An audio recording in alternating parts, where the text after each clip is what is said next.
ಕೇಂದ್ರ ಸರ್ಕಾರ ಇದೇ ವರ್ಷ ಲೋಕಸಭೆ ಕ್ಷೇತ್ರಗಳ ಮರುವಿಂಗಡಣೆ ಮಾಡಲು ಪ್ರಯತ್ನವನ್ನು ಪಡ್ತಾ ಇದೆ. ಆದರೆ ದಕ್ಷಿಣ ಭಾರತಕ್ಕೆ ಅನ್ಯಾಯ ಆಗುತ್ತೆ ಅಂತ ದಕ್ಷಿಣ ಭಾರತದ ರಾಜಕೀಯ ಪಕ್ಷಗಳು, ವಿಶೇಷವಾಗಿ ವಿರೋಧ ಪಕ್ಷಗಳು ಸಿಟ್ಟಾಗಿವೆ. ಇವತ್ತು ತಮಿಳುನಾಡು ಮುಖ್ಯಮಂತ್ರಿ ಸ್ಟಾಲಿನ್ ಅವರ ನೇತೃತ್ವದಲ್ಲಿ ಕೇಂದ್ರ ಸರ್ಕಾರದ ವಿರುದ್ಧ ಮೊದಲ ಸಭೆಯನ್ನು ಆಯೋಜನೆ ಮಾಡಲಾಗಿತ್ತು. ಸಭೆಯಲ್ಲಿ ಕೈಗೊಂಡಂತಹ ನಿರ್ಣಯಗಳು ಏನೇನಿದ್ವು ಅನ್ನೋದನ್ನು ನಿಮಗೆ ತೋರಿಸ್ತೀನಿ.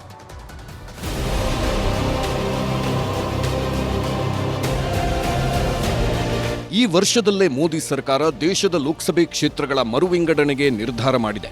ಈಗಿರುವ 500ಕ್ಕೂ ಹೆಚ್ಚು ಲೋಕಸಭಾ ಕ್ಷೇತ್ರಗಳನ್ನು ವಿಭಜನೆ ಮಾಡಿ ಜನಸಂಖ್ಯೆಗೆ ತಕ್ಕಂತೆ 700ರಿಂದ 750 ಲೋಕಸಭಾ ಕ್ಷೇತ್ರಗಳಿಗೆ ಹೆಚ್ಚಿಸಲು ತಯಾರಿ ಮಾಡಿಕೊಂಡಿದೆ. ಆದರೆ ನ್ಯಾಯೋಚಿತ ಕ್ಷೇತ್ರ ಪುನರ್ವಿಂಗಡಣೆ ಆಗಲ್ಲ. ಉತ್ತರ ಭಾರತದಲ್ಲಿ ಹೆಚ್ಚು ಲೋಕಸಭಾ ಕ್ಷೇತ್ರಗಳನ್ನು ಮಾಡಿ ದಕ್ಷಿಣ ಭಾರತಕ್ಕೆ ಅನ್ಯಾಯ ಮಾಡ್ತಾರೆ ಅಂತ ವಿಪಕ್ಷಗಳ ಒಕ್ಕೂಟ ದನಿ ಎತ್ತಿವೆ. ಇವತ್ತು ಇದೇ ವಿಪಕ್ಷಗಳ ಒಕ್ಕೂಟ ಚೆನ್ನೈಯಲ್ಲಿ ಆಯೋಜಿಸಿದ ಜಂಟಿ ಕ್ರಿಯಾ ಸಮಿತಿ ಸಭೆ ನಡೆಸಿ ಹಲವು ನಿರ್ಣಯಗಳನ್ನು ಕೈಗೊಂಡಿದೆ.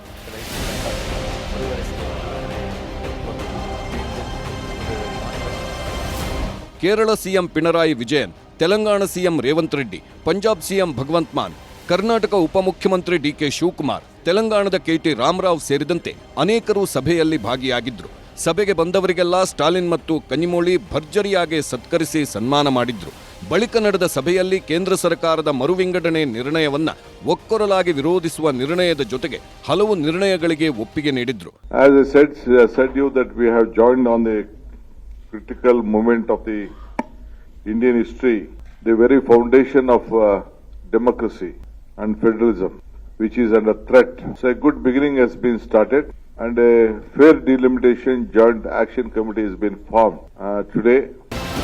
ಕ್ಷೇತ್ರ ಮರುವಿಂಗಡಣೆಯಿಂದ ಏನೆಲ್ಲ ಸಮಸ್ಯೆಗಳಾಗುತ್ತೆ ಅಂತ ವರದಿ ನೀಡಲು ಸಮಿತಿ ರಚಿಸುವುದು. ಸಮಿತಿ ವರದಿ ಆಧರಿಸಿ ರಾಜಕೀಯ, ಸಾಮಾಜಿಕ ಮತ್ತು ಅಗತ್ಯ ಬಿದ್ದರೆ ಕಾನೂನು ಹೋರಾಟ ನಡೆಸುವ ನಿರ್ಣಯಕ್ಕೆ ಬಂದಿದ್ದಾರೆ. ಅಂದಹಾಗೆ ಡಿಕೆ ಶಿವಕುಮಾರ್ ಚೆನ್ನೈ ಸಭೆಯಲ್ಲಿ ಭೇಟಿಯಾಗಿದ್ದನ್ನ ಬಿಜೆಪಿ ಖಂಡಿಸಿದೆ. ಡಿಕೆ ಶಿವಕುಮಾರ್ ಮೇಕೆದಾಟು ಸಮಸ್ಯೆ ಪರಿಹರಿಸಲು ಹೋಗಲಿಲ್ಲ. ತಮಿಳುನಾಡು ಮುಖ್ಯಮಂತ್ರಿಯನ್ನ ಭೇಟಿ ಮಾಡಲು ಟೈಮ್ ಇರಲಿಲ್ಲ. ಕರ್ನಾಟಕದ ರೈತರಿಗೆ ಅನ್ಯಾಯವಾದಾಗ ಸ್ಟಾಲಿನ್ರನ್ನ ಭೇಟಿ ಆಗಲಿಲ್ಲ. ನೀರು ಬಿಡಬೇಡಿ ಅಂತ ವಿರೋಧಿಸಿದಾಗ ಕಾವೇರಿ ವಿವಾದ ನಿರ್ಲಕ್ಷಿಸಿದ್ರು.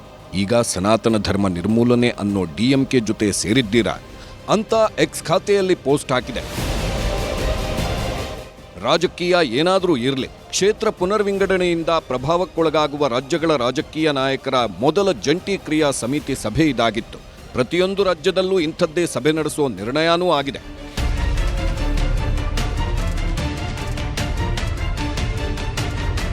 Bureau report, news 18. ಕನ್ನಡಿಗರ ನೆಚ್ಚಿನ ನ್ಯೂಸ್ 18 ಕನ್ನಡ ಈಗ ವಾಟ್ಸ್ಆಪ್ನಲ್ಲೂ ಲಭ್ಯ. ಕರ್ನಾಟಕ, ದೇಶ ವಿದೇಶಗಳ 360 ಡಿಗ್ರಿ ಸುದ್ದಿಯ ವಿವರಗಳನ್ನ ನಿಮ್ಮ ಕೈ ಬೆರಳುಗಳಲ್ಲೇ ಪಡಿಲಿಕ್ಕೆ ಈ QR ಕೋಡ್ ಅನ್ನ ಸ್ಕ್ಯಾನ್ ಮಾಡಿ, ನಮ್ಮ ಚಾನಲ್ ಫಾಲೋ ಮಾಡಿ, ನೋಟಿಫಿಕೇಶನ್ ಆನ್ ಮಾಡಿ.